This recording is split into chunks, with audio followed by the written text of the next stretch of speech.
예, 안녕하세요. 저는 경남대학교 사회학과의 양승훈 교수입니다.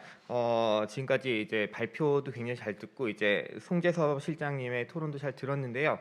제가 가만히 생각해 보니까 오늘 이제 오신 분들 중에 송재섭 실장님하고 강재호 교수님 빼면 전부 다 페이스북 친구더라고요. 그래가지고 패친의 연결망으로 여기까지 이제 오게 됐나. 잠깐 저는 이제 여기서 차를 몰고 가면 400km를 끌고 창원을 가야 되는데 그 거리가 좁혀지는구나. 잠깐 이 그 힘에 대해서 생각을 해봤습니다. 그 뭐 제가 뭐 기술적인 얘기를 할 건 아닌 것 같고, 저는 그 제가 아무래도 지역에 있으니까, 지방에 있으니까 그 지역에서 보는 관점에서 여러 가지 논점을 좀 던져보면 조금 다른 얘기를 토론을 할 수 있지 않을까라는 생각이 들어요. 예컨대 지방의 청년들이 굉장히, 저희 학생들이 방학을 하면 원래는 공장을 많이 갔습니다. 이번에 제가 그 경제와 사회에 낸 논문이 사실은 공장 생활하는 청년들이었는데, 요즘에는 공장 대신 이제 플랫폼 노동을 하는 경우가 굉장히 많습니다. 이제 배달을 하는 경우도 있고, 저희 양산에 가면은, 경남 양산이나 김해에 가면 이제 쿠팡 창고가 있습니다. 창고가 있고 뭐 이런저런 물류센터가 많기 때문에 그런 쪽에서 일하는 친구들이 많아졌는데, 그들의 일에 대해서 잠깐 생각해 보면 어떨까라는 생각이 들었고요. 또 하나는 이제 인프라에 대해서도, 좀 플랫폼에 대해서 말하면서 오늘 인프라로서의 이제 플랫폼에 대해서는 별로 얘기가 안 나왔던 것 같은데, 그 얘기를 조금 해보겠습니다. 우선 근데 이재열 교수님이 말씀하신 걸 보면서 제가 작년에 낸 책이 있습니다. 추월의 시대라고. 이제 그 책에 보면 과연 이제 개도국이, 다른 개도국, 한국이 아닌, 이제 우리는 이제 선진국이라 그 책에서 전제를 했으니까, 다른 개도국이 참조할 만한 이제 모델을 어디서 찾을 수 있을까? 미국이냐 중국이냐 아닐 때 이제 찾을 수 있는 적절한 모델로 한국, 이런 거는 좀 가치가 있는 것 같아요. 그런 얘기는 좀 아까 제가 좀 흥미롭게 들었다고 말씀을 드리고 싶고, 그 다음에 이제 좀 아까 말씀드린 청년의 일자리나 노동이나, 그러니까 생활 인프라 관점에서 좀 이야기를 해보고 싶은데요. 얼마 전에 그 쿠팡에서 어떤 이제 그 담당자분이 찾아오셔가지고 이런저런 얘기를 나눈 적이 있는데요. 그때 이런 얘기를 하는 거예요. 쿠팡이 굉장히 여러 가지 면에서 지금 한국 사회에서 이제 비판의 대상이다. 뭐 우리 일련의 사건들을 많이 알고 있는데, 그 자체가 지역 사회에서 굉장히 중요한 인프라고 가치가 있다. 뭐 이런 부분에 대해서 조금 얘기를 조금 해보자. 그래서 그런 얘기를 나눴었는데, 이런 게 있습니다. 뭐냐면, 지금 여기에 계신 분들 중에 혹시 로켓 배송 못 받으신 분 계신가요? 전부 다 로켓 배송 받을 수 있으실걸요? 근데 제가 이번에 알게 된 건 뭐가 있냐면, 저희 그 양산의 아르바이트를, 쿠팡 그 물류센터에 아르바이트를 가는 학생 중에 한 명, 자기 집은 고성인데 거기는 로켓 배송이 안 된다는 거예요. 네, 로켓 배송이 안 되는데 자기는 로켓 배송을 하기 위해서 그 물류센터에서 그거를 배대지 날르고 이제 그 분류 작업하는 일을 하고 있다. 그러니까 이제 플랫폼 노동을 하고 있지만 사실은 또 그게 만들어진 인프라에서 배제되는 사람들도 굉장히 많다. 그리고 뭐 우리는 그래서 그게 새벽 배송의 윤리성에 대해서 이야기하고 있는데, 아예 체험하지 못한 사람이 이게 뭔지라는 생각을 저는 좀 요즘에 많이 하게 됩니다. 예를 들면 뭐 비슷한 배송을 요즘에 뭐 마켓컬리도 하고 오아시스도 하고, 마켓컬리에서 뭔가 하이엔드 채소와 과일을 먹다가 이제 오아시스의 친환경 이제 배송을 받게 되는 건데, 그런 배송의 인프라가 늘어나는 게 필요한 건지, 아니면은 이제 혹은 이제 또 거부하는 분들 계시잖아요. 이제 그러한 배송 말고 나는 그냥 일반 택배로 받거나, 혹은 그냥 로컬에 있는 마켓을 가겠다 이러는데, 그런 분들 관점에서는 이제 어떤 판단을 우리가 더 주목을 해야 되지? 이런 종류의 좀 질문이 역설적으로 좀 든다는 생각이 들었습니다. 뭐 마찬가지로 배달의 민족에도 없는 메뉴가 있죠. 그래서 이 플랫폼이 주는 이 인프라로서의 가치에 대해서는 또 어떻게 평가할 것이냐.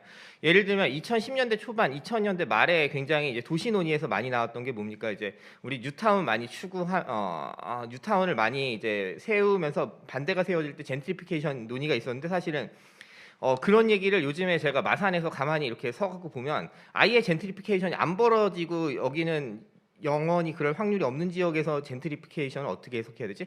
그러면 이제 누가 더 뭐 소외되냐 아니냐, 이런 논점도 중요하지만 하여튼 논점이 간단하진 않은 것 같다. 그러니까 누군가는 착취를 바란다. 예컨대 플랫폼 노동에 착취를 바라는 사람이 있을 수도 있고, 플랫폼 노동으로 발생되는 그 서비스에 대해서 굉장히 이제 거부감을 느끼는 사람도 있지만, 그 향유 자체를 일종의 이제 본인의 신분이나 지위에 대한 판단으로도 여길 수도 있을 것이다. 그런 부분에 대해서 좀 아까 생각을 했습니다. 그 다음에 일에 대해서 또 좀 생각을 해봤는데요. 그런 게 있지 않습니까? 요즘에 아까 이제 우버 노동자의 노동자성을 이제 법원이 판결한 거, 영국 법원이 판결한 거에 대한 이야기를 들으면서 느꼈던 거는 제가 잠깐 제가 저희 지역에 저런 게 있잖아요. 요즘에 비슷한 서비스, 우버하고 비슷한데 로컬화된 서비스로 카카오 블루라는 서비스가 있어요. 그래서 그거는 이제 그 자체 지정된 이제 택시들이죠. 지정된 택시들이고 뭐 혼잡 시간에는 1,000원인가를 더 내면은 이제 승객은 그 서비스를 누리고 뭐 쾌적하고 냄새 안 나고, 예전에 우리가 타다 얘기 나올 때도 사실 그런 거였는데 비슷한 이제 서비스를 제공하는 거죠.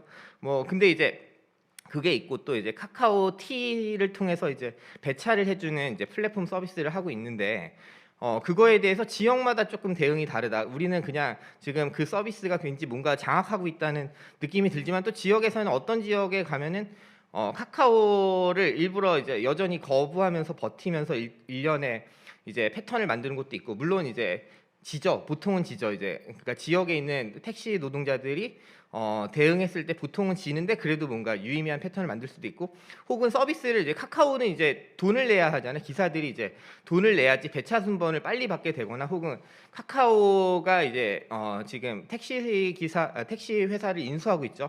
인수해서 그 회사에 우선 배차를 주게 되는데, 이제 그 대신 이제 뭐 예를 들면 어떤 지역에 있는 택시 기사들이 전부 다 연합해가지고 T로 간다든지, 혹은 지역에 이제 로컬 이제 그 플랫폼을 만들기도 하는데 그런 부분에 대해서는 조금 어떻게 평가해 볼 수 있을지라는 생각을 아까 좀 했습니다.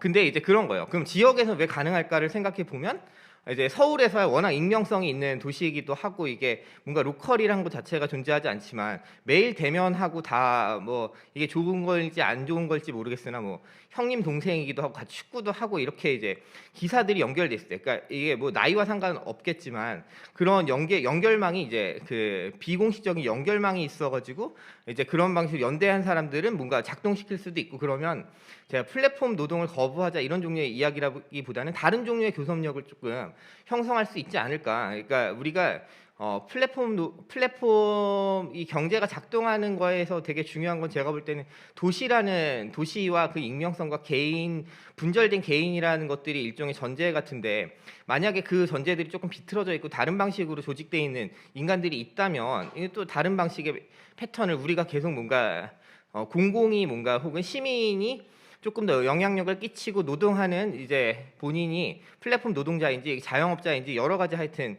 이 헷갈리는 상황 속에서 싸우고 있는데 그 연결망들을 좀 다른 방식으로 조직할 수 있지 않을까? 좀 그런 종류의 생각을 이제 많이 하게 되는 것 같습니다.